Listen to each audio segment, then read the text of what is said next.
Option ठेवतो ना काहीतरी, तर आय डोंट थिंक सो आपण करू शकतो म्हणून. प्रायमरी एज्युकेशन मी गावातच पूर्ण केलं आणि देन 8वी ते 10वी गावातच, 11वी 12वी गावाच्या कृष्णा आणि मी सोबतच दोघे जण 12वीपर्यंत.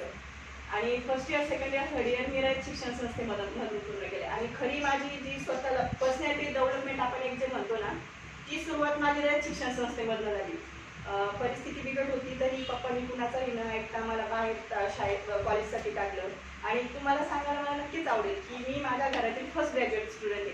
माझ्या 7 पिढीमध्ये अजून कोणी ग्रॅज्युएशनचं शिक्षण घेतलेलं नाही. माझी म्हणजे पप्पांची ही थिंकिंग. आणि तुम्ही जर मला विचारलं की पप्पा काय करतात, तर ठीक आहे, पप्पा चहाचं हॉटेल चालवतात माझे, शेती नाही, आई शेतमजुरी करते. बट मला त्यांचे जे विचार आहेत ना, ते PhD झालेल्या व्यक्तीला सुद्धा मागे टाकू शकतात असे माझ्या पप्पांचे विचार आहेत. तसं जर सांगायचं झालं तर म्हणजे समाजाच्या खूप साऱ्या गोष्टींना न जुमानता त्यांनी मला रयत शिक्षण संस्थेमध्ये 3 वर्ष टाकलं. पुन्हा आर्थिक परिस्थिती, हॉस्टेल आलं, क्लास आला, सगळं आलं. Class in the sense that आपलं ॲडमिशन फी वगैरे हे सगळं आलं. तर 3 वर्ष मी अर्न अँड लर्न केलं. 3 वर्ष मी टिफिनचे पैसे वगैरे भरून मागितलेच नाही, पण इतर खर्च आणि जो सपोर्ट, एक फॅमिली बॅकअप जो लागतो ना, तो माझी फॅमिली मला अजून पण प्रोव्हाइड करते. आता तुम्हाला मुलींना हे सांगायची सगळी गरज नाही. मला तुमची economical condition, status I don't know, कुणाचे काय आहे मी सांगू पण शकत नाही. बट यातून एखादी तरी गीता बसलेली असेल अशी मला अपेक्षा आहे की माझी स्टोरी ऐकून ॲटलिस्ट तुमच्यातल्या एखाद्या मुलीला तरी वाटेल की नाही, हिचं आणि माझं कुठंतरी सेम आहे आणि मी कुणातरी रिफ्लेक्ट होऊ शकते असं मला तरी वाटतं. आता ह्या सगळ्या गोष्टी जे काही बोलायच्या आहे ते आम्ही फ्रेंड्समध्ये खूप सगळे डिस्कशन करतो की आपण हे करू, आपण ते करू, आपण अशी प्लॅनिंग करू, तशी प्लॅनिंग करू. बट असा प्लॅटफॉर्म मिळून देऊन असं ॲज अ तुमच्यासमोर काहीतरी सांगायचं, ही माझी माझा फर्स्ट टाईम आहे. मी लेक्चरर वगैरे नाहीच नाही आणि स्पीच वगैरे हे सुद्धा it's not my cup of T. But तरीसुद्धा मी टॉकेटिव्ह आहे हे सरांना पण चांगलं माहिती. SM जोशीला सर आमचे सेमिनार घ्यायला होते. ठीक आहे, सरांना मी अजून सुद्धा म्हणते, मी तेव्हापासून सरांचा पिक्चर सुरू केला, मी अजून सरांचा पिक्चर सोडलेला नाही. अजून पण प्रत्येक गोष्टी मी सरांशी शेअर करते. आणि अजून सुद्धा सरांना जेव्हा माझे मार्क्स कळाले तेव्हा त्यांचा आनंद तर वेगळाच होता. गीता तू ये, तुझं ग्राउंडचं बघतो आणि तू इंटरव्ह्यूला जो ड्रेस घालणार आहे त्या ड्रेसपासून तुझ्या हातातल्या फाईलपर्यंत मी सगळं बघतो. सरांचा शब्द. पुन्हा हेच जेव्हा सरांनी लेक्चर घेतलं तेव्हा आम्हाला काय सांगितलेलं होतं की ठीक आहे, एखादा मुलगा जर अंगावरच्या कपड्यांशी जरी आला फक्त पुण्यात आणि जर खरंच तो खूप सेल्फ मोटिवेटेड असेल आणि जर त्याला करण्याची काहीतरी इच्छा असेल आणि तो स्वतः करू शकत असेल, असं जर तुम्ही जर असेल ना गीता, तर I will definitely do that. मी त्याचं सगळं काही करू शकतो. आता त्याचं उदाहरण म्हणजे कृष्णा, माझा बेस्ट फ्रेंड कृष्णा.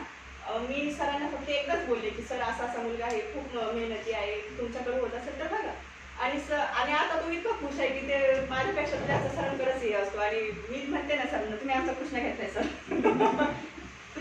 तर आपण कुठपर्यंत होतो? ग्रॅज्युएशन 12वीपर्यंत मी सायन्स. आता 10thला मला चांगले मार्क्स होते, 82% होते. तर सगळ्यांना वाटलं की ठीक आहे, सगळ्यांचं मग सायन्स. बरं ठीक आहे, सायन्स केलं. तेव्हा आता JEE एक्झाम, जी एक्झाम नाही वाटतं आता, आय थिंक आता नीट एक्झाम आहे. तर जीला मला चांगले मार्क्स होते. तरी पण पैशामुळे मी माझ्या इंजिनिअरिंगला ॲडमिशन घ्यायचं चालू होतं माझं. पण ॲक्च्युली हे बघा, खूप सगळे असे लोक सांगतात की मला बालपणापासूनच PSI व्हायचं होतं, क्लास 1 ऑफिसर व्हायचं होतं, etcetera. It's not like that. आपल्या परिस्थितीनुसार आपण निघत असतो तसं जर बघायला गेलं तर. पण मला पोलीस असं एक अट्रॅक्शन मला होतं. आणि तुम्हाला सांगायला पण मला आवडेल की 12वीनंतर जेव्हा मला असं पोलीस व्हायचं, मी पोलीस भरती पण दिली. काय सांगू तुम्हाला, फर्स्ट इयरला मी असताना पोलीस भरती पण दिली आणि ग्राउंडला मार्क्सच पडले नाही मला. आणि सर बोलले गीता तू अभ्यास चांगला करते, ठीक आहे, तू इंटेलेक्च्युअल पण आहे. आणि आता पोलीस भरतीला लेखी अगोदर आली आणि नाही ग्राउंड आले. पण अगोदर तर आपल्या ग्राउंड अगोदर करायला लागायचं. आणि ग्राउंडसाठी मी प्रिपेअर नीट नव्हते, पण काय फक्त पोलीस जायचं, काहीतरी करायचं. म्हणजे 12वी फर्स्ट इयर सेकंड इयर, म्हणजे जसं आपण ज्या एन्व्हायरमेंटमध्ये वाढतो ना मुलांना, त्याचा आपल्यावर इम्पॅक्ट असतो. आणि तिकडं मला असं एन्व्हायरमेंट एवढं नव्हतं. हो, तिकडं माझ्या करिक्युलम ॲक्टिव्हिटीचं एन्व्हायरमेंट रयतमध्ये जसं आहे ना, तसं कुठंच असू शकत नाही. कारण मी काय म्हणते, मी तिथूनच घडलेली आहे, रयतमधूनच घडलेली. आम्हाला रयतने शिकवलेलं आहे की एका विद्यार्थ्याला लक्ष्मी आणि सरस्वती याचा ताळमेळ साधून स्वतःचं आपल्याला जे ना करिअर ते कसं आपण बिल्डअप करू शकतो. आणि आजकालचे विद्यार्थी काय करतात ते मला माहीत नाही पुण्यात येऊन, बट तिथं हेच मॅटर करतं. आपल्याला आपल्या जवळची लक्ष्मी आणि सरस्वती दोन्ही सांभाळता आल्या पाहिजे, तेव्हाच कुणीतरी सगळे सक्सेस होऊ शकतात. मला तरी असं वाटतं. आणि जेव्हा आम्ही तिथं स्वतः काम केलं, स्वतः समजलं की पैसे कुठून येतात, आपले पॅरेंट्स आपल्याला कसं देतात, earn and learn through. Karmaveer Bhaurao पाटलांचे बेस्ट शिक्षक असते, तुम्हाला सांगायची गरज नाही. आणि जेव्हा कर्मवीर भाऊराव पाटलांचं नाव येतं तेव्हा अर्न अँड लर्न त्याला जोडूनच येतं. विद्यार्थी कसा घडतो तिथून तेच मला तुम्हाला सांगायचं. आणि मग side by side me state बोर्डचे बुक्स वगैरे वाचणं, तसेच मग इंग्लिश स्पेशल असल्यामुळं सर खूप ॲक्टिव्हिटी करून घ्यायचे. पुन्हा तोच आपल्या सगळ्यांच्या भाषेत सर खूप त्रास देतात. पुन्हा तेच सरांचं चालूच असतं, लेक्चर्स करा, हे करा, ते करा, ठीक आहे सगळं केलं. आणि TYला असताना दिली मी राज्यसेवा दिली आणि तिचा स्कोर व्यवस्थित नाही आला एवढा. बट पुन्हा मग मिशन पुणे, सगळ्यांचं काय पुण्यामध्ये असल्यानंतर आपला चांगला स्टडी होतो आणि त्यासाठी आपल्याला पुणे लागणं इम्पॉर्टंट आहे. पुण्यात गेलंच पाहिजे. ठीक आहे, पुण्यात गेलं पाहिजे, पण माझी परिस्थिती नव्हती अशी, खरंच नाही माझी परिस्थिती अशी. आता तुम्ही विचार करा, ज्या मुलीचे वडील 5-5 रुपयाचा किलो पाहिजे अजून कपत होतात, तिची परिस्थिती काय असणार पुण्यात राहायची. पुण्यात राहायचं म्हणजे आज बाहेर खर्च एका कॅन्डिडेटसाठी 7 ते 8 हजारपेक्षा आय डोंट थिंक सर कमी असेल.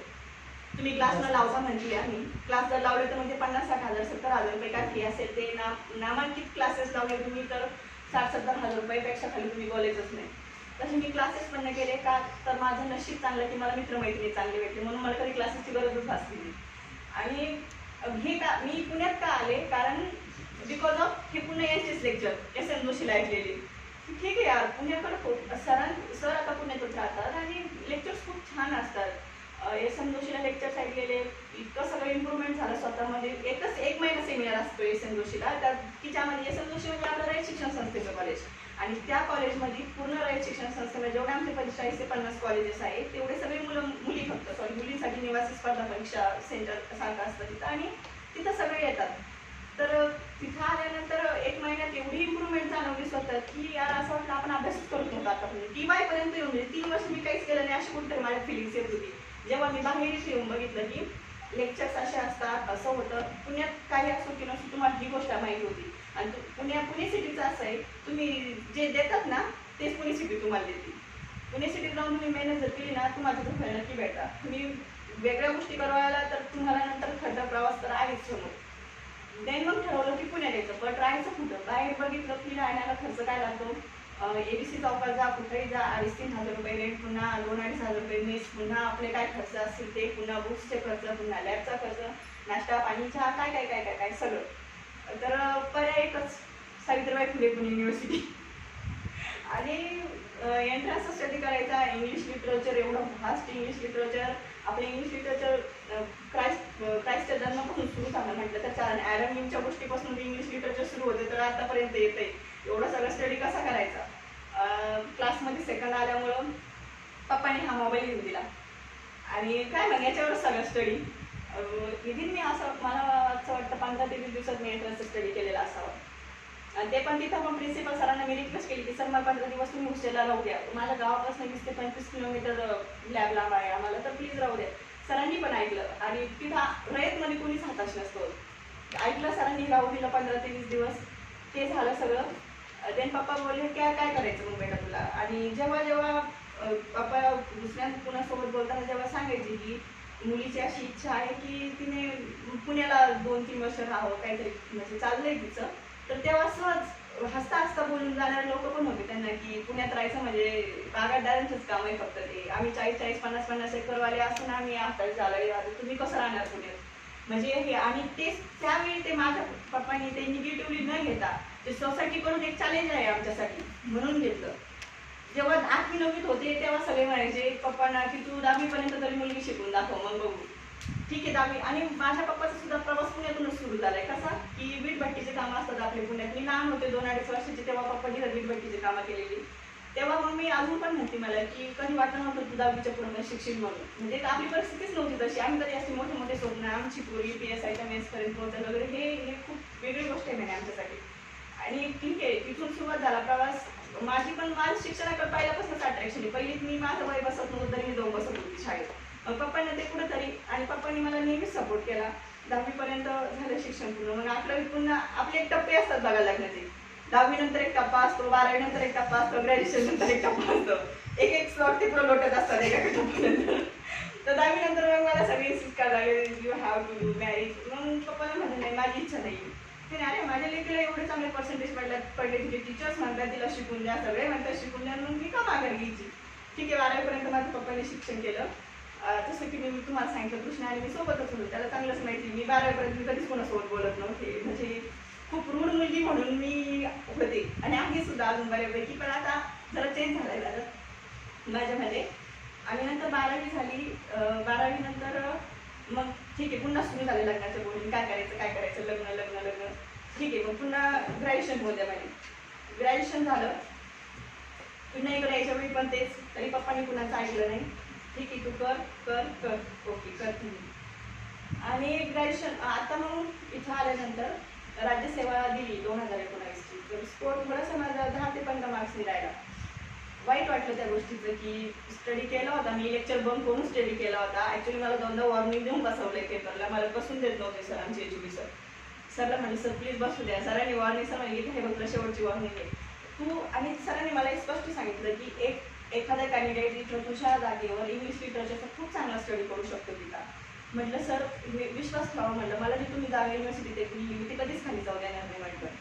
आणि मी साईड बाय साईड मी क्लासमधला पण स्टडी केला. माझा सांगायला पण आनंद वाटतो की माझा एक पण बॅकलॉग नाही, मी ऑल क्लिअर आहे चांगल्या मार्क्सने. ऑल क्लिअर तिकडं पण आहे. आणि ठीक आहे, राज्यसेवेचं झालं. आला प्रश्न PSIचा. राज्यसेवेला कमी मार्क्स पडले तर आता इथून पुढं सुरू होती ती खरी मैत्री. आपण जे म्हणतो ना की मित्रमैत्रिणी. ठीक आहे, मला तर एकदा गावात एक माणूस आला होता सर, आणि त्यांनी सांगितलं होतं की तू मित्रांपासून लांब राहा, मित्रांपासून तुला धोका आहे. आणि नेमकं सगळ्यांनाच घरी माहिती की मला मित्रमैत्रिणी खूप आहे. आणि इथून खरा रोल माझ्या मित्रमैत्रिणीने खूप चांगला प्ले केला आहे. मी 15 वर्ष तिच्या मुलीसोबत होती मित्रांनो. म्हणजे ती बालवाडीपासून जी माझी मैत्रीण होती, लक्ष्मी नाव आहे तिचं. ती सध्या मी ज्या कॉलेजमध्ये होते राहायचे ती तिथं राहिली आणि मी युनिव्हर्सिटीत आली. जर तिची आणि माझी इमोशनल बॉन्डिंग इतकी चांगली होती ना, जर तिनं जर मला इमोशनली एकदा जरी तिनं मला असं केलं असतं ना की तिथं प्लीज तू जाऊ नको, तिनं एकदा जरी ती मला म्हटली असते ना, आय डोंट थिंक मी पुण्यात आले असते, तिनं मला दूर ओढलं नाही, तुला जावंच लागेल आपल्याकडून. इथं इमोशनल होण्याची वेळ, इथं प्रॅक्टिकल माइंडने विचार कर. तू जर तिकडे गेली, जर तू काहीतरी सोर्सेस उपलब्ध करून देशील, तू आम्हाला प्रोव्हाइड करशील. आणि ठीक आहे, आपल्याला लांब कधी ना कधी व्हायचंच आहे. मग जर चांगल्या कारणासाठी आपण जर लांब झालो तर काय प्रॉब्लेम. जर ठीक आहे, तेव्हा तिला सोडली, इथं आली. इथं पुन्हा तेच मैत्रिणी कशा भेटतात. तरी आमच्या डिपार्टमेंटच्या आम्ही 2-3 जण आलो. एक तृप्ती म्हणून अजून एक माझी मैत्रिणी. मला अजूनही आठवतं की तिनं आणि मी स्टडी कसं केलं आहे. आम्ही डिस्कशन करताना, आणि एक लक्षात ठेवा, स्टडी करताना ना पूर्ण ते स्टडीज जगायचा असतो. म्हणजे नुसतंच वाचायचं असं नाही करायचं. तुम्ही ते किती जगताय ना ते ऑल्सो इम्पॉर्टंट आहे. आम्ही दोघी जणी डिस्कशन करताना मला आठवतं की 2 तास डिस्कशन केलं. आम्ही 9:30 वाजल्यापासून आम्ही 1857च्या उठावापासून डिस्कशन करायला सुरुवात केली. तर रात्री डॉट 11:45 आमचा भारत स्वातंत्र्य झाला होता. आणि ते तृप्ती मला म्हटली, आता करा म्हणे पंडित जवाहरलाल नेहरू टीस्ट विथ डेस्टिनी सुरू. म्हणजे ते जे स्वातंत्र्य पंडित जवाहरलाल नेहरूंनी जे भाषण केलं होतं ते टीस्ट विथ डेस्टिनी, मला म्हणे आता कर गीता सुरू, आता काय झालं भारत स्वातंत्र्य. म्हणजे आम्ही असं हसत स्टडी जगलोय रे. आम्ही असं पुस्तकी पिढ्या बघून कधीच केलं नाही झालं. आणि ठीक आहे, त्याच्यानंतर मी राज्यसेवेला कमी स्कोर आला बाई, दोघींनाही वाटलं, दोघींचाही आला कमी. पण जेव्हा फ्रीची वेळ होती, मी अजून एक माझी मैत्रिणी मयुश्वरी म्हणून, ॲक्च्युली तिला निकिताच म्हणते, तर तिने माझ्याकडून रात्री 12 1 वाजेपर्यंत डिस्कशन करून घेतलं. आम्ही दोघी जणींना फक्त क्वेश्चन पेपर, कारण आपल्या 17 फेब्रुवारीला याचा झाला पेपर आणि 23 मार्चला आपली फी होती. तर एवढ्या कमी टाईममध्ये कसं करणार म्हटलं. हे बघ निकिता, काही झालं तर एकतरी मला फी हवी, म्हणलं झालीच पाहिजे. ती म्हणे तू टेन्शन नको घेऊ, तुला शब्द देते म्हणे मी, तुझं होईल. म्हणजे फ्रेंड्स किती काम येतं तिथं. तुम्हाला माहिती आहे, जेव्हा तुमच्यासारख्या मुलांना सगळ्यांना माहीत होती की राज्यसेवेची कंबाईनची ॲड पडलेली आहे, त्यावेळेस माझा फॉर्म PDF भरून मला PDF मध्ये मला माझा फॉर्म भरलेला ते वगैरे काय ते आपले कागदपत्र असतील ते सगळे सेट झालेले असतात. काय की तुझा फॉर्म भरून झाला. म्हणजे माझा अजून एक मित्र असा आहे की माझ्यापर्यंतची पेपर्सचे फॉर्म सुटले, एक्झाम फॉर्म सुटले, याची न्यूज येण्याच्या अगोदरच तो माझा फॉर्म भरून मला PDF सेंड करतो. का तर गीता, आम्ही गावात राहून आम्ही काय केलं आम्हाला माहिती आहे, पण तू नको तसं करू, तू तुझा करिअरकडे लक्ष दे. म्हणजे हे जे मित्र आहे ना माझे सगळे, ते माझं स्वप्न जगतात ॲक्च्युली स्वतः. त्याच्यामुळे ते जर माझे स्वप्न जर जगत असेल तर मला, अरे ते जर स्वप्न माझे असं एवढं बघत असेल, एवढं सगळं करत असेल, तर मग मला माझ्यासाठी करायला काय अडचण आहे. तिथूनच माझी खरी सुरुवात आहे. आणि तुम्हाला ते निकिताचं मी सांगत होते, तिने ठीक आहे, तिनं माझ्याकडून इतकं सगळं करून घेतलं. तिनं मला काही वेळा शिव्या दिल्या, काही वेळा मारलं, हाणलं, सगळं करून घेतलं. आणि तिनं सांगितलं स्टडी कसा करायचा, ही टेक्निक मला खरी तिच्यापासून आली की स्टडी कसा करायचा. झाली. प्रीला चांगला स्कोर आला. सुनाने सर म्हणून त्यांनी सरांना पण सांगितलं स्कोर वगैरे. सर म्हणे की त्या टेन्शन नको घेऊ. शेवटपर्यंत मी काठावरच दट्टक होते. सर काय करू? सरांचं नेहमी तू PSI होणार आहे का, तर टेन्शन नको घेऊ.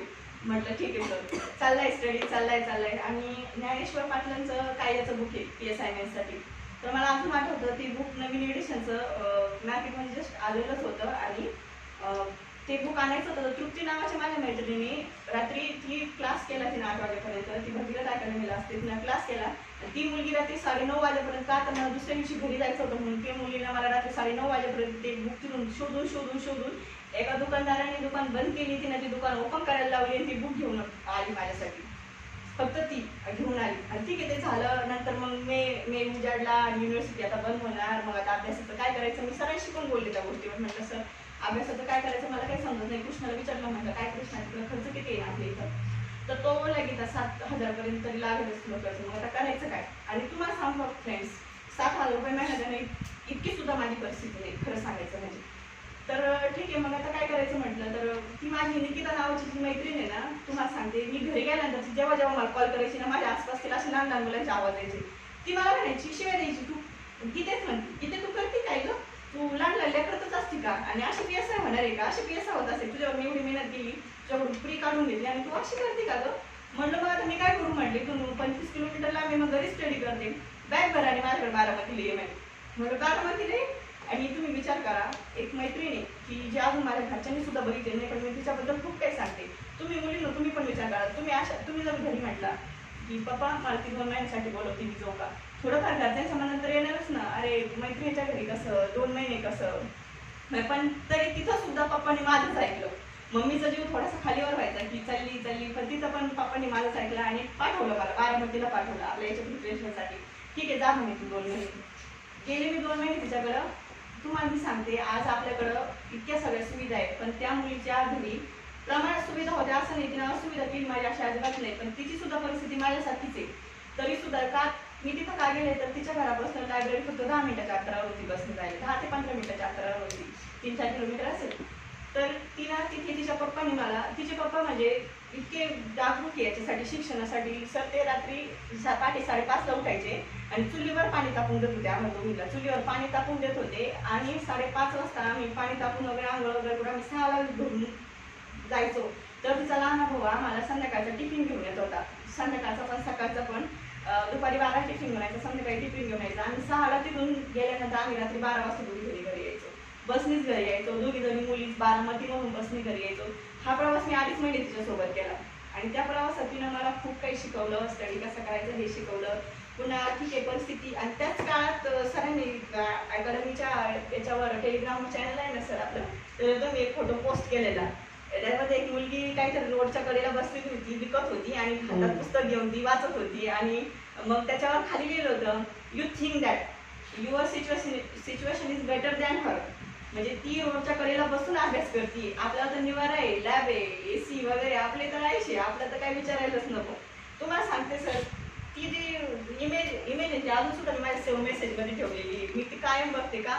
तिथून मला इन्स्पिरेशन भेटलं की अरे ही मुलगी म्हणजे बरोबर आहे ना, ते जर करू शकतात तर आपण का नाही.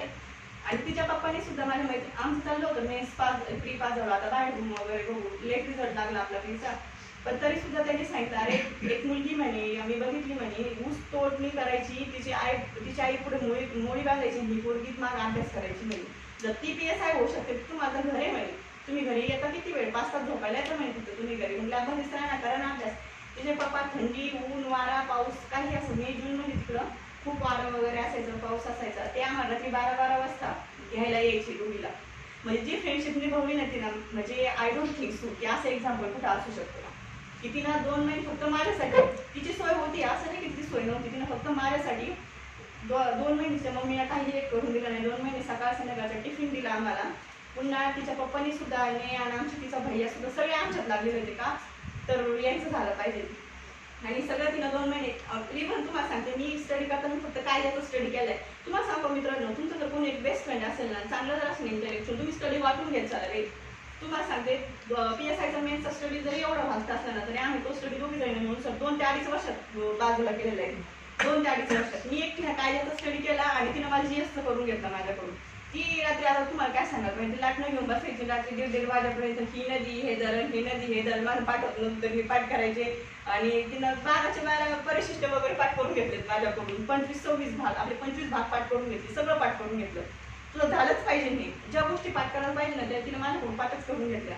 आणि GS सगळं तिनं करून घेतलं. आणि कायद्याचं तिनं सुद्धा कायद्याचं डिस्कशन करून असा स्टडी माझ्याकडून करून घेतला की सपोज टू बी ती काय म्हणायची की त्या सपोज टू बी तू XYZ पर्सनॅलिटी, तू जर हे केलं तर कोणत्या कायद्यानुसार काय शिक्षा येईल, कसं होईल, काय म्हणजे मुलींसाठी कायदे असू, कुणासाठी असू, तिने माझ्याकडून खूप छान करून घेतलं, खूप छान. आणि कायद्याचे मी 55 पैकी 47 क्वेश्चन अटेम्प्ट केले, त्यातले माझे 42 बरोबर आले. एवढं तिनं माझं कायद्याचं चांगलं स्टडी करून घेतला. ठीक आहे, झालं सगळं, पेपर वगैरे झाले, सगळं झालं. आता निघायची वेळ आली इकडं, म्हणजे सगळं झाल्यानंतर काय आता इकडे निघायची वेळ आली. आणि म्हटलं आता काय तुम्हीच माझे गुरु आता म्हटलं 2 महिने आता गुरुदक्षिणा तर मागं म्हटलं. आणि हा अजून एक किस्सा राहिला. आमचं चाललं होतं की प्रीचा रिझल्ट लागल्यानंतर बारामतीतच राहायचं, पण बाहेर राहायचं, घरच्यांना त्रास नको, 12 वाजता जायचं यायचं म्हणून आमचं बाहेरून बघायचं चाललं सर. आणि गेलो आम्ही एका रूम बघितली तिथं. पण त्या व्यक्तीला पण माहित होतं की आम्हाला रूमची सध्या खूप गरज आहे. मुलींना तुम्हाला मी सांगते, काहीही असो, कशीही सिच्युएशन असो, जिथं आपला आत्मसन्मान आपल्याला टिकवता येत नाही ना, अशा गोष्टी कधीच ॲक्सेप्ट करायच्या नाही, कधीच नाही. म्हणजे तुम्हाला सांगते मी तिथं गेले आणि ते तो माणूस म्हटला आम्हाला की हा, आणि एक छोटीशी अशी कंजेस्टेड रूम दिली आणि ते 40,000 रुपये रेंट मागितलं आम्हाला. त्या रूममध्ये तो थोडासा प्रॉब्लेम होता काहीतरी, तर ते आमचं कसंच ऐकून घ्यायला तयार नाही. तर माझी मैत्री म्हणे ॲटलिस्ट तू बघू तर दे म्हणे, कशी म्हणे आपल्याला राहायचं म्हणे, आपण पैसे देऊन राहतोय म्हणे. तर त्याला ते इतकं तिलाच बोललं म्हणे राहायचं असेल तर आणि दुसरीकडे जा म्हणे, काय घेणं त्याला नाही. मला अगोदर मी तिला म्हणले जाऊ दे नको बोलू, आपण ॲडजस्ट करू. पण जेव्हा तो तसं म्हटलं ना, मग मला सुद्धा खूप राग आला. म्हटलं नाही, इथं राहायचंच नाही काय म्हणून. मग ती मला तेच म्हणली की मला हेच सांगू राहील म्हणजे जिथं आपल्याला आपला आत्मसन्मान टिकवता येत नाही ना, तिथं राहूनही काही फायदा नाही, काहीही एक फायदा नाही. सर जातीवादी तर मी नाहीच आहे, कास्टिसिझम माझ्यासाठी काहीच नाही. पण पहिल्या वेळेस फर्स्ट टाइम मी तेव्हा जातीवर गेले, ती सुद्धा गीता त्यांना दाखवतो 96 मराठा आहे आणि मी पण कट्टर जैन, चल मी तिथून तिथून त्याच्या तोंडावर ते चाव्या फेकल्या, आम्हाला तुझी रूम नको, काही नको, काही नको, तर पैसे देऊन जाऊ दे आम्हाला. आणि तिथून आम्ही दोघी जणी पण निघून आणि ठरलं मेन पण पास व्हायची, घरून पास व्हायचे अभ्यास करून. तिचा सुद्धा स्कोर खूप चांगला आला, माझा सुद्धा स्कोर खूप चांगला आला. आणि ॲट द एंड जेव्हा मला गावाकडे यायचं होतं किंवा इकडे यायचं होतं तेव्हा मी तिला बोलले की काय तुझी गुरुदक्षिणा काय देऊ नये. Actually she is belong to SC caste, I am belong to Maratha.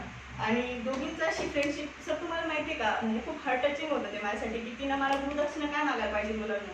तिने मला हीच गुरुदक्षिणा मागितली की तू जेव्हा PSI होशील, पुढे DYS होशील, मेबी IPS होशील, तेव्हा तू फक्त लक्षात ठेव म्हणे की तुझ्यामुळं म्हणे जे अनुसूचित जाती जमातीचे जे लोक आहे, तू आता मराठा आहे म्हणे, आणि तू त्याच्यामुळं ते कास्टिसिझम करून तू त्यांच्यावर कधी अन्याय होऊ नको, एवढीच मला गुरुदक्षिणा देते.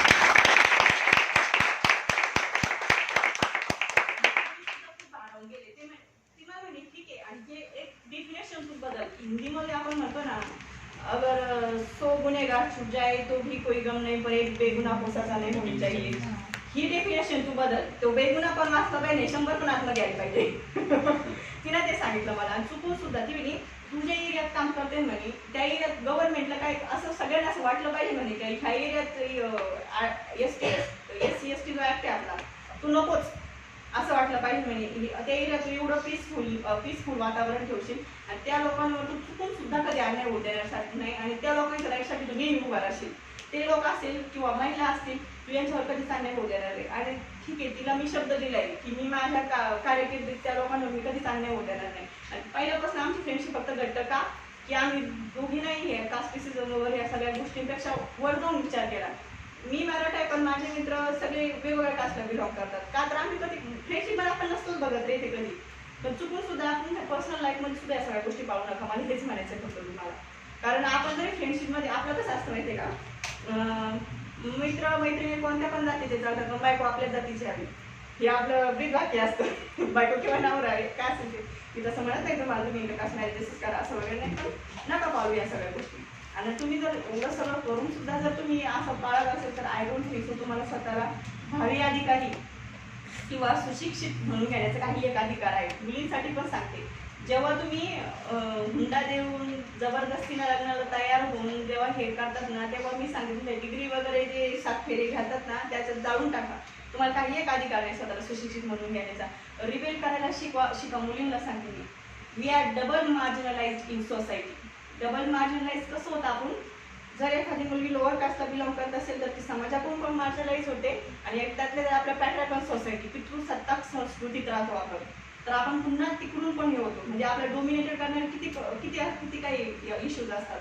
मुलांनाही सांगते काही गोष्टी तुम्ही समजून घेत चला. आणि राहिला प्रश्न स्टडीचा, स्टडी आता सगळे म्हणतात कंटिन्युटी, वेल फोकस्ड वगैरे असे. मला जेव्हा जेव्हा हे MPSC वगैरे करणारे टॉपर वगैरे याच्याने जेव्हा जेव्हा ते हे बोलायचे ना मला हसू यायचं.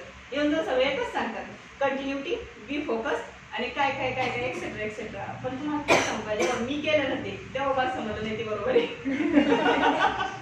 कंटिन्युटी लागते स्टडीमध्ये.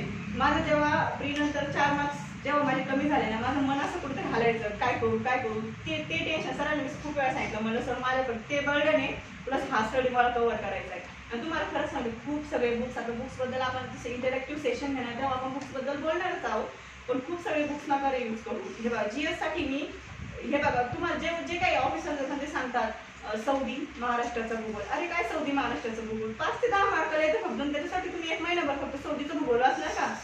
हे तुम्हाला कोण सांगणार आहे? डिस्कशन करा ना, द्या बघा हे बघा, थोडंसं शॉर्टकटमध्ये काही गोष्टी निपटायला शिका. तुम्ही फक्त माझं फोटो वाटत असेल ना, तुम्ही महाराष्ट्राचं भूगोल सौदीचं बुक घ्या. जे नेट सेट करते त्यांच्यासाठी ठीक आहे. आणि खरंच सौदी इज ऑथेंटिक रायटर, म्हणजे काय म्हणतो ना आपण स्पेशालिस्ट आहे त्याच्यातले ते, आणि करायलाच पाहिजे त्यांचं. बट कधी तुम्हाला वेळ असेल तेव्हा. आणि तुम्ही 1-1.5 महिन्याच्या तोंडावर तुमची मेन आली मग तुम्ही सौदी घेऊन बसले, असं नसतं चालत. तुम्हाला विश्वास नाही व्हायचा की मी PSI मेनला स्कोर होतो. मी 5 बुक्सच्या बळावर काढलेलं आहे. 5. एक ज्ञानेश्वर पाटलांचं, एक किशोर लोटे सरांचं, मराठी इंग्लिश ग्रॅमर आणि प्रश्नसंच. ह्या 5 बुकवर फक्त मी स्कोर काढलेलं. काय म्हणायचं तुम्हाला, मी मॅथ ऑप्शनला टाकलं होतं तरी मॅथचे माझे बरेचसे बरोबर आले, मॅथ रिझनिंगचे बरोबर आले. मी चालू घडामोडी डिस्कसच केलं होतं, त्याच्यामुळे त्याचं तर काही टेन्शनच नाही राहिलं. आणि राहिला प्रश्न GS तर माझ्याकडे मास्टर माझी मैत्रीण होतीच, तिनं माझ्याकडून सगळं करून घेतलं. तिनं रात्र जाऊन, म्हणजे सर तुम्हाला सांगते मी कधी कधी ती माहिती गीता मी चालल्या झोपायची दररोजची एक सवय काय, मला खूप दिवस रडणार, तू काहीच करत नाही, तू हेच करते तू तेच करते तू असं करते, खूप कधी रडायला लावणार, तू स्टडीज करत नाही, हे होतं खूप सगळं. म्हणजे ती माझ्यासाठी. आणि अजून सुद्धा तिला जर कॉल केला ना, ती मला सरळ कधीच बोलणार नाही, ती माझी तारीफ कधीच करणार नाही, काही करू. इतका चांगला स्कोर, म्हणजे जे मुलं 2-3 वर्षापासून करतात त्यांचा असा स्कोर आला, असा माझा आला. तिला म्हटलं बाई आता तरी चांगलं बोल ना, मला शाबासकी देणार. तरी सुद्धा नाही, काही मोठा तीर मारला तो, काय नाही केलं. तरी सुद्धा तिचं तेच. ती गीता जेव्हा तू PSI होशील ना तेव्हा तू फक्त माझं बोलणंच ऐकशील, मग मी बोलायला आणि तू ऐकायला राहील, तोपर्यंत तुझी तारीफ करणार नाही. आणि ती खरी माझी मैत्रीण. ती अजून सुद्धा माझी कधीच तारीफ करत नाही, कधीच नाही. ती म्हणते ठीक आहे चाललंय ना तुझं, चाललंय. तर तिने मला, म्हणजे तिची सवय काय, पण मी झोपल्यानंतर मला तिला वाटायचं की तर झोपीत गेली. 10 मिनिटात तिची एक सवय होती की दररोज माझ्या डोक्यावर हात फिरायची, खूप हाताने दमती, हाताने वळायला लावते, मग ती झोपायची जाऊन. किंवा रात्री 1 ग्लास भर दूध मला देणार एकदा, मग तू आता झोप म्हणून मी पण झोपते. पण बऱ्याच वेळा तुम्हाला सांगते स्टडीची नादात मी त्या महिन्यात माझे 3 चष्मे तुटले होते. मी जशी झोपे जायचे तसंच हे व्हायचे, तर चष्मा तुटून जायचं 3. तर तिला कधी कधी अक्षरशः रडायला यायचं की मी 7 दिवस मी विदाऊट चष्म्याचा स्टडी केलेला आहे. म्हणजे मला म्हणायचं काही तर परिस्थितीचं भांडवल तुम्ही करूच नका, की माझी परिस्थिती नाही, मग मी आता काय करू, हाताश झालो, हे झालंय ते झालंय. मला तर -चा नंबर आहे, तरी पण मी 7 दिवस विदाऊट चष्म्याचा स्टडी करते. रडायला यायचं की इथे डोळ्यात पाणी येतं तरी पण ही स्टडी करते. बट करणार काय, जर आता स्टडी नाही केलं तर पुढचं कसं. आणि तिनं मला खूप सगळ्या बॅड इम्पॅक्ट्सपासून वाचवलं. माझ्या गावातला मित्र असो, ह्या सगळ्या मुली असो, तृप्ती, लक्ष्मी, इसाक आणि ही निकिता, हे जे 4 खांब आहे ना ते खूप इम्पॉर्टंट आहे. आणि 5वा एक दादा आहे माझा, तो त्याची हाईट कमी आहे, त्याच्यामुळं तो काय म्हणतो ताई तूच हो PSI 2 स्टार फक्त तुझ्या खांद्यावर हवेत मला. म्हणजे बघा, तुम्ही जर केली फ्रेंडशिप, सगळं चांगलं निभावलं तर तुमच्यासाठी हे सुद्धा खूप चांगल्या गोष्टी असतात. नाहीतर मग फ्रेंडशिप म्हणजे जर अशी फ्रेंडशिप असेल की पुण्यात येऊन जर तुम्हाला रेस्टॉरंट आणि बारमध्ये घेऊन जर बसवणारी फ्रेंडशिप असेल ना, तर आत्ता सोडा. इंदोरीकर म्हणतो तसे पहिले तुमचे मित्र चेक करा. हे बरोबर आहे सर, कारण तुम्ही कितीही सेन्सिअर असता, तुम्ही जेव्हा घरून येता ना तेव्हा तुम्ही काय म्हणते तुमच्या आईचे लाडके नंदलाला असता घरून येतं, तेव्हा ते नंदलालाचं इकडं गोपिया थिंडणारा कृष्ण तुम्हाला कधी करतात मुलं तुम्हाला समजत नाही, माहिती का. हे असं ते सगळे संगतीचे परिणाम. मग तुम्हाला तुमची आता ह्यामध्ये तुम्हाला तुमची प्रोफेशनल लाईफ आणि पर्सनल लाईफ कशी हँडल करायची हे तुमच्या हातात आहे आता, कारण ते तुम्हाला कोणी शिकू शकत नाही. ते एकदा तुम्हाला जमलं ना तर सगळं जमलं. आणि MPSC म्हणजे काय, MPSC म्हणजे फक्त आपण काय म्हणतो सगळ्यांचं असं असतं की जे काही जमिनीवर असतं ते MPSC करा मरा, तसं नाही, सिलेबस डिझाईन आहे, सिलेबस बघा, वाचा. कारण मला सरांनी काय मग सांगितलंय, मी देऊ न करू एखाद्या UPSC UPSCचा स्टडी करणाऱ्या मुलाचा ॲक्सिडेंट झाला आणि त्याच्या बॅगमध्ये जर सिलेबस सापडला, आजचा न्यूजपेपर सापडला, तर समजायचं नाही यार हा खरंच म्हणजे काय फोकस स्टडी करणारा स्टुडंट होता. आणि सर खरंच माझ्या बॅगमध्ये पण सगळं सिलेबस आहे. माझ्या बॅगमध्ये 24 तास सिलेबस असतो. तुम्ही सिलेबस पहिला पाठ करा, तुम्ही क्वेश्चन पेपर बघा, प्रश्नाचं स्वरूप बघा, प्रश्न कसे पडतात, कोणत्या टॉपिकवर पडतात. देन तुम्ही फोकस तर करू शकता ॲटलिस्ट त्याच्यावर की काय करायचं तुम्हाला. तुम्ही नुसतं त्याच्यासारखे वाचताय आणि वाचल्यानंतर एक कुठेतरी अशी कंडिशन येते की तुम्हाला वाटतं तुम्ही काही केलंच नाही. आणि रिव्हिजन मस्ट आहे. तुम्हाला विश्वास नाही व्हायचा, मी मराठी ग्रामरचं मोरा वाळीचं बुक मी 11 वेळा वाचलेलं आहे. तुम्हाला विश्वास होईल का मी 11 वेळा केलेलं असेल म्हणून. आता जर वाचायला बसले ना तर मी 1 तासात तिकडे करते बुक. पण पहिल्यांदा जेव्हा मी वाचायला बसले तेव्हा मला 23 दिवस त्या बुकने घेतले. माझे ते किचकट शब्द आणि त्याच स्पेशलायझेशन माझं इंग्लिशमध्ये खूप सारं डोकं दुखायचं माझं. मी 2.5 तासापेक्षा जास्त वेळ मी ते पुस्तक कधीच बिअर करू शकत नाही मोरावाळी. मला असं वाटत होतं. पण आता माझं इंग्लिश ग्रामर सोडून माझं ते फेवरेट झालंय. का फेवरेट झालंय या सगळ्या गोष्टींमुळे. ठीक आहे, सोसायटीमधून बोलणारे पण खूप असतात, तुम्हाला तुमच्यावर बोट करणारे पण खूप असतात, खूप सगळ्या गोष्टी असतात मुलींना. आणि मुलांपेक्षा आय थिंक मुलींना जास्त सहन करावं लागतात ह्या सगळ्या गोष्टी. लग्नाचं काय, हे काय, ते काय. पण पॅरेंट्सला पहिलं तुम्ही कन्व्हिन्स करा की तुम्हाला एक सांगा, माझे पप्पा सुद्धा हे ॲक्सेप्ट करतात की ज्यांची मुलगी MPSC किंवा UPSC करणार त्यांचे पॅरेंट्स पण खूप वेगळे असावे लागतात, असं ते मला म्हणतात. आणि ठीक आहे, ते चहा बनवतात, सगळं करतात, पण त्यांचा FM टाइम चालू असतो. सांगतात आज याचा इंटरव्ह्यू ऐकलं, तो असं म्हणत होता, मी 2 वर्ष दिलं, मी 4 वर्ष दिलं. सांगतात मला, ते स्वतःहून सांगतात. आपलं भारत पाकिस्तान सर्जिकल स्ट्राईक नव्हती झाली का सर, तेव्हा पप्पांनी मला कॉल करून सांगितलं आता सर्जिकल स्ट्राईक झाली, तू बघ लवकर. म्हणजे मला कधी कधी अभिमान वाटतो या गोष्टीचा की खरंच असं वाटतं की ते ऑफिसर आहे की मी ऑफिसर आहे, मला तेच समजत नाही. फर्स्ट टाइम जेव्हा RBNB ला गेले तेव्हा जेव्हा स्वतःला इंट्रोड्यूस करून दिलं तेव्हा मला विचारण्यात आलं की ठीक आहे तू डिरेक्टलीच असं DYSPचं स्वप्न बघते तर काय पप्पा सिव्हिल सर्व्हिसेसमध्ये काय. म्हणजे नाही सर, पप्पा छानचं हॉटेल चालवतात. म्हणजे असं नाही की तुम्हाला बॅकग्राऊंड बॅकअपच पाहिजे असं काही नसतं, तुम्ही करू शकता. फक्त एवढंच आहे की जेव्हा तुम्ही सक्सेस होता ना तेव्हा भूल थापा जरा कमी मारा सगळ्यांना. हा ते इम्पॉर्टंट आहे. म्हणजे काय मग लहानपणापासून माझं ड्रीम होतं. माझ्याबद्दल सांगायचं झालं ना, मी तुम्हाला खरं सांगते, मला एक पॅशन आहे, मला फक्त अट्रॅक्शन आहे त्या गोष्टीकडं. म्हणजे कायदा व सुव्यवस्था जी म्हणतो ना आपण, मी प्रशासन सर कायदा आणि सुव्यवस्था आणि आपलं जे ॲडमिनिस्ट्रेशन असते वेगळं पडतं. मी माझा स्वभावानुसार मी कायदा व सुव्यवस्थाकडे चालली आहे. मला माझं टेम्पर कसं आहे माहिती आहे, माझ्या ॲबिलिटीज कशा आहे माहिती, म्हणून मी कायदा व सुव्यवस्थाकडे वळली. माझं पॅशन आहे, माझं ते युनिफॉर्मकडे खूप पॅशन आहे माझं वेड्यासारखं. आणि म्हणून मी ते करणारच. आणि आपल्या संविधानानुसार तर आपल्याला प्रत्येकालाच सरकारी नोकरीसाठी सर्वांना समान संधी ना, व आपण याच्यात ट्राय करू नये, करायलाच पाहिजे. आणि ठीक आहे आपलं मी करते का, मी चांगलं का करू राहिले, कारण मला माझ्या आवडीचं करायला भेटतंय. तुमच्यातले जे सगळे इथं बसले ते अजून पण स्वतःला प्रश्न विचारा तुम्ही की खरंच तुम्हाला MPSC करायची काय. यातून खूप कोणी चांगला सिंगर पण असू शकतो, कोणी डान्सर पण असू शकतं, व्हायलिन वाजवणारं पण असू शकतं चांगलं, कोणी पेंटर पण असू शकतं चांगलं. फर्स्टली काय की मला हे करायचं का. कारण जर तुमची आवड याच्यात नसेल आणि ठीक आहे मित्राचा मुलगा करतोय किंवा मित्र करतोय म्हणून पप्पाने तुम्हाला घातलेला असेल म्हणून करू नका, खरंच नका करू. मग सक्सेसचे चान्सेस खूप कमी असतात त्याच्यात. आणि मग घरच्यांच्या धाकाने किंवा आपली इच्छा नसताना पण आपणच आपल्या ॲम्बिशन्सच्या गोलच्या डेफिनेशन्स बदलायच्या की काय मग मला सेवा करायची, समाजाची सेवा करायची म्हणून मला हे करायचं. It's absolutely wrong. जर तुमचं मन म्हणत असेल ना की no I have to do that आणि मला करायचंच आहे, मला हेच आवडतं, आवडत असेल तरच करा. आता राज्यसेवा करायची मला, मी राज्यसेवेमधून पण कधीच DY कलेक्टरसाठी मी कधीच ऑप्शन नाही देणार, कधीच नाही. मी राज्यसेवेमधून पण DYSPलाच माझं हे असणार. मला UPSC करायचं माझं स्वप्न आहे. माझं UPSC मधून पण मी IPS साठीच करणार, मी कलेक्टरसाठी नाही हे करणार. का मला माहिती आहे, कामाचा आवाका माहिती आहे, सगळं माहिती आहे, पण मला ते नाही, मला पोलीस डिपार्टमेंटच जॉईन करायचे. काय म्हणतात सगळे माझं पोलीस डिपार्टमेंट कशाला, सिक्युरिटीचा प्रॉब्लेम येतो वगैरे, ह्या सगळ्या खूप गोष्टी असतात. पण सर तुम्हाला एक सांगू का, मी हे करताना कधी मेल PSI फिमेल PSI असं कॅटेगरायझेशन मी कधी केलं, आपण सगळे PSI हे असं केलंय. म्हणून मला असं वाटतं की ते सगळं सोडून द्या. मुलींचं कसं असतं, तू एक घरच्यांचं असतं एक सेफ जॉब कर, ठीक आहे तहसीलदार, DY कलेक्टर वगैरे, पण ते पॅशन असतं, तुम्हाला जे आवडतं ना ते करा. ठीक आहे, मी 15 वर्ष भांडणं पण खूप छान मिटू शकते, त्याच्यामुळे मला आवडेल हे सुद्धा. मी मारे चांगलं मिटू शकते, मी 2 देऊ पण शकते, 2 घेऊ पण शकते, म्हणून मला आवडेल. मी कुणाला मी 2-3 जण ॲट अ टाइम म्हणू शकते आता सुद्धा, म्हणून मला आवडेल. हे असं असतं, आपल्याला जर ते करता येत असेल ना तरच, नाहीतर मग असं लुकडा सुकडा आहे फक्त, जर लुकडा सुकडा वारा आला तर उडून जाईल आणि मला PSI व्हायचे का, तर माझा मित्र करते म्हणून मला पण PSI व्हायचे. No, it's absolutely wrong. तुम्हाला पुन्हा मी तेच सांगते. आणि मी जेव्हा लॅबला स्टडी करायचे ना, जेव्हा मी मुलांच्या डेस्कवर सर मेगा भरती 72,000 प्रश्नसंच हे असले बुक्स बघायचे ना, खरंच खूप वाईट वाटायचं. खरंच तसे बुक यूज नका करू. तुम्हाला सांगा, कोणी तर तुमच्या भावनेसोबत खूप म्हणजे तुमच्या फ्युचर सोबतच खेळताय असं म्हणण्यात पण काही अडचण नाही. तुम्हाला एक सांगू, तुम्ही जर काही जर न करता या सरांचे जरी सगळे लेक्चर केले, नोट डाऊन करून घेतलं ना, त्याच्या बाहेरच तुम्हाला काहीच येणार नाही. हे मी तुम्हाला सांगते. सरांनी आम्हाला शिकवलेलं तेव्हा जे त्यांनी बेसिक पार्श्वभूमी, आपल्या संविधानाची पार्श्वभूमी असू दे किंवा पुढच्या काही गोष्टी असू दे, जे सरांनी करून घेतलं ना माझ्याकडून, त्यातले बरेचसे क्वेश्चन आले होते. त्या सरांचे नोट्स मी अजून पण जपून ठेवलेले आहेत. म्हणजे ते काम येतात जरा माहिती का.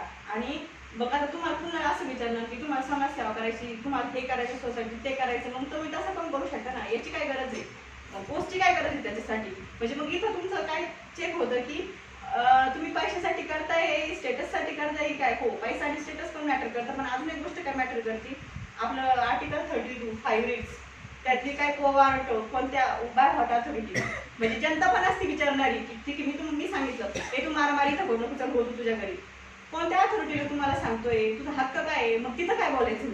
मी असंच आहे, मी तुम्हाला असंच सांगतो, मी PSI आहे आणि कायदा आणि सुव्यवस्था एरियाची माझ्याकडे, तू कसं काय बोलतो मला असं. त्याच्यासाठी हे अधिकार हवे असतात. अधिकार, नियम ह्या सगळ्या गोष्टी सोबतच चालत असतात. आणि मग पुन्हा एकदा, आणि हा, भ्रष्टाचार माइंड घेऊन कधीच प्रशासनात जाऊ नका. म्हणजे आजकाल असं समजलं होतं की प्रशासन म्हणजे काय, भ्रष्टाचार आणि आपली पोस्ट, म्हणजे हे जे असतं ना, ते जर भ्रष्टाचार नसेल तर जल बिना मछली असं काहीतरी समजलं जातं आजकाल. तर ती जी कन्सेप्ट आहे ना, ती चुकीची आहे मित्रांनो. ती सोडून द्या, ती मनातच ठेवू नका की मी PSI घालल्यानंतर, डिवाइस घालल्यानंतर मी इतकं कमवेल, हे करेल, ते करेल. कमवेल, पण तुमचं जेवढं सॅलरी तुम्हाला गव्हर्नमेंट देते ना तेवढंच. कुणीही तुमच्या कॉलरवर हा बोट नाही केलं पाहिजे की XYZ ना खाल्लंय, हे केलंय, की तुम्हाला. आणि आपण ते म्हणतो ना की आपल्याकडे एक कन्सेप्ट असते बघा, आपल्याकडे गावाकडे म्हणत असतात की गरिबाला चांगली झोप असतात, श्रीमंत लोकांना झोप येत नाही असं म्हटलं जातं. तुम्ही कधी विचार केला असं का म्हणतात, हे चुकीचं आहे. श्रीमंताला पण झोप असते जर त्याचा पैसा जर वाईट असेल, पूर्ण तर माहिती नसेल, त्यात जर त्याने कमवलेलं जर चांगल्या मार्गाने असेल ना तर त्याला झोप येते. पण जर तुमची कमाई जर चांगली नसेल ना, तर तुम्हाला जे सुख असतं ना ते तुम्हाला कधीच भेटू शकत नाही. करा, व्यवस्थित करा सगळेजण. आणि बुक्स वगैरे जे बोलायचं आहे ते आपण बोलू.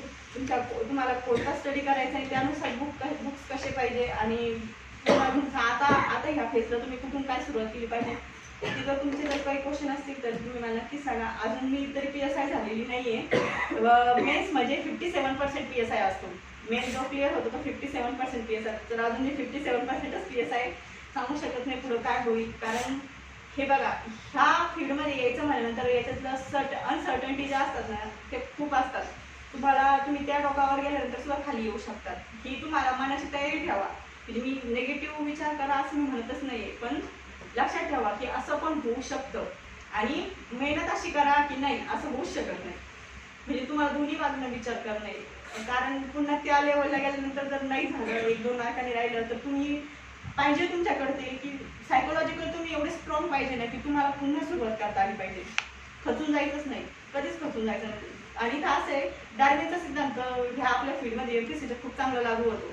ज्याला रेटेल त्याला भेटेल अशी गंमत आहे इथं. म्हणजे सर्वायवल ऑफ फिटेस्ट. तुम्हाला जर सर्वायव्ह इथं करायचं असेल तर तुम्हाला स्वतःला टिपूनच ठेवावं लागेल या कॉम्पिटिशनमध्ये.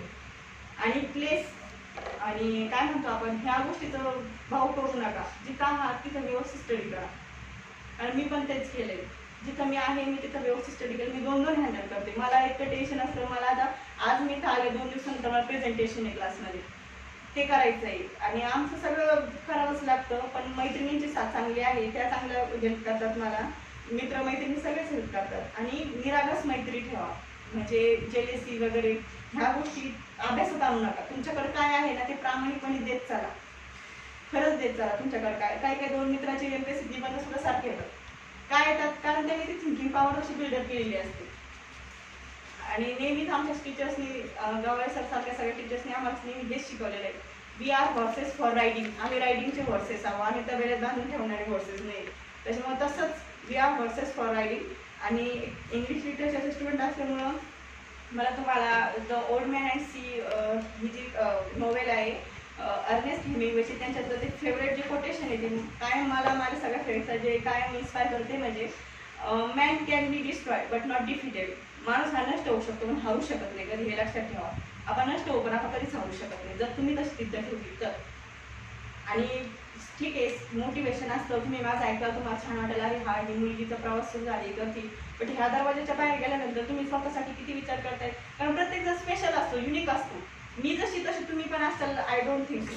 मी माझ्या मैत्रिणीसोबत 10 रुपयाचा वडापाव आम्ही दोघीत खाल्लेला आहे, कधी कधी आम्ही 5 रुपयाचा चहाचा कप आम्ही दोघीत डिवाइड करून पिलेलो आहे दोघी जणी कधी कधी. आणि कधी कधी खूप पैसे आले तर चायनीज पण घेऊन खाल्लेलं आहे, म्हणजे असं नाही ते केलेलं आहे आम्ही. बट मग तुम्ही सगळेजण कसं राहता, तुमची फ्रेंडशिप बॉन्डिंग कशी असते. आणि मी नेहमी फ्रेंडशिप का करते, कारण खरंच मला माझ्या मित्रमैत्रिणी खूप साथ दिली खूप, आणि त्यात माझ्या आईबाबांची साथ. तुमच्या घरचे कसे मला माहीत नाही, बट अजून सुद्धा मी कोणत्या मित्रांसोबत राहते, कोणत्या मैत्रिणीसोबत राहते, काय करते मी इच अँड एव्हरीथिंग मी पप्पांना सांगते. माझे पप्पा खूप फ्रेंडली माझ्यासोबत खूप. आणि मी अजून सुद्धा म्हणते की त्यांना अशिक्षित म्हणून घेण्याचा मला तरी काही अधिकार नाही. जर ते माझ्यासारखी चांगली मुलगी जर भोगू शकतात, मी स्वतःला चांगलं म्हणत नाही, आता ते तुम्ही जज करायचं असतं, ते मी नसतं बोलायचं ते. पण मी जे काय आहे मी आज त्यांच्यामुळंच आहे, जे काय आणि टीचर्स वगैरे इथं बसलेले आहेत ना त्या सगळ्यांमुळंच आहे. आणि त्यांचं ऐकत चला. सर तुम्हाला जे काही सांगत असेल ते तुम्हाला नेहमी कधी अभ्यासाला बोरिंग वाटू शकतं, हे वाटू शकतं, बट कडू औषधाने गुण येत असतो आपण जे म्हणतो ना, हे जे ते कडू औषध तुम्हाला कधी कधी देतील ना ते घेत चला, ऐकत जा. आणि आता तुम्ही विचारू शकतात, क्वेश्चन विचारू शकतात, बुक्सशी रिलेटेड विचारू शकतात. मी ट्राय करेन तुम्हाला सांगायचं मी जे काही, आणि प्रामाणिकपणे मी जे काही यूज केलं मी तेच सांगणार. हे बघा काय काय टॉपवर खूप सगळे बुक्सचा भारी वाटतं तुमच्यावर, हे केलं पाहिजे ते केलं पाहिजे सगळं. तुम्हाला एक सांगा, राज्यसेवा मेन्स म्हणजे सुद्धा सगळं 15 ते 20 बुकचा खेळ आहे सगळं. पण तुम्ही तुमचे जर आय डोंट थिंक तुम्हाला पर्सनल लायब्ररी घरी असेलही, तुमचे बुक गोणीभर बुक असतात. इव्हन माझे पण येते की जो वेळेपणा मी अगोदर केलेला आहे, हे बुक घे ते बुक घे, याच्यात झेरॉक्स घे त्याच्यात झेरॉक्स घे. आणि हां most important thing is that नोट्सच्या मागे कोणीही लागू नका. ह्या क्लासच्या तुमचा हा मित्र ह्या क्लासच्या नोट्स करतोय म्हणून प्लीज तुझ्या नोट्स दे ना, याच्या मागे लागू नका. तुम्हाला एक सांगू, जेव्हा तुम्ही स्वतः स्टडी करता ना तुमच्याच आपोआप नोट्स कशा निघतात. आता माझ्याकडे CRPCच्या, IPCच्या, मुंबई पोलीस ॲक्टच्या, एव्हडस ॲक्टच्या त्या मी माझ्या स्वतःच्या नोट्स काढलेल्या आहे. आणि मला समजलं नाही माझ्या नोट्स कधी तयार झाले, आणि मला खूप आनंद झाला. तर काय मी पण नोट्स तयार करू शकते माझ्या स्वतःच्या, आणि मला माझ्या नोट्समधूनच सगळे क्वेश्चन आले, असं मला आणखी आनंद झाला त्याच्यापेक्षा जास्त. म्हणजे माझ्या पहिल्या रिडिंगला नोट्स नाही निघल्या, दुसऱ्याने निघल्या, तिसऱ्याने निघल्या. तब्बल मी ज्ञानेश्वर पाटील 6 वेळा वाचतो, तेव्हा माझ्या 7व्या वेळी नोट्स निघल्या. तुम्ही असं नका करू की बुक्स वाचायला घेतलं आणि लगेच नोट्स काढायला सुरुवात केली. It is wrong way to do study. आणि जी कन्सेप्ट तुम्हाला समजत नाही ना ती समजल्याशिवाय पुढे जाऊ नका. मग ठीक आहे तुम्ही जर 5 दिवसात एक बुक कम्प्लीट करणार त्यातलं तुम्हाला जर उद्या विचारलं तुम्हाला काही सांगताच येत नाही त्याचा उपयोग काय, आणि त्याचा डे टू डे लाईफमध्ये प्रशासनात त्याचा कसा फायदा होतो हे सुद्धा बघा तुम्ही. नाहीतर मग चाललंय आणि त्याचं इम्प्लिकेशन काय आहे जर तुम्हाला माहीतच नसेल तर तो स्टडी करून पण काही फायदा नाही. आता आपण इंटरॅक्टिव्ह सेशन घेऊया, तुम्ही विचारा तुम्हाला, आणि फॉर्मल इनफॉर्मल तुम्ही सगळे क्वेश्चन विचारू शकतात. म्हणजे असं नाही आपण काय रोबोटिक्स नाही आहे की तुम्हाला एक प्लॅन दिला, हा इतक्या तास स्टडी करायचं, इतक्या तास स्टडी करायचं, एवढं नसायचं, तेवढं उठायचं, तेवढं झोपायचं, आणि मग तुम्ही तेच करता. We are not robot, we are human being. आपल्याकडे इमोशन्स असतात, आपल्याला फॅमिली असते, मे बी काहीला गर्लफ्रेंड्स पण असू शकते, सगळंच हँडल करावं लागतं तुम्हाला. असं नाहीये ज्याचं त्याच्या डोक्याचा ताप ज्याला त्याला माहित असतो काय असतं ते, माहितीये का. हो इनफॉर्मल म्हणजे आपल्याला पर्सनल लाईफ पण आहे. We are human being. अभ्यास करताना मी हेच लक्षात ठेवायचं, we are not robots, we are human being. मग आपल्याला मुलींसाठी पण सांगते, मुलांसाठी पण सांगते, तुमचे इमोशनल थोड्या वेळ बाजूला ठेवून स्टडी कसं करायचा, म्हणजे प्रोफेशनल आणि पर्सनल लाईफ कशी तुम्ही हँडल करायची, that is what most important. आपल्याला फक्त आता प्रोफेशनल लाईफ नाही, आपल्या पर्सनल लाईफ पण असते आपल्याला. ह्या एजमध्ये सगळ्यांनाच पर्सनल लाईफ असते, तुम्ही कशी हँडल करता ते तुमच्यावर डिपेंड आहे. कारण मी खूप सगळे एक्झाम्पल मी माझ्या डोळ्यासमोर बघते की MPSC तुम्ही सुरुवात करता, खूप सगळे स्वप्न बघतात, पण जर तुम्ही त्याच्यात दिलं नाही ना तर नाही काहीच नाही होऊ शकत नाही. शेवटी वेळ फक्त रडण्याची येते, काहीच नाही.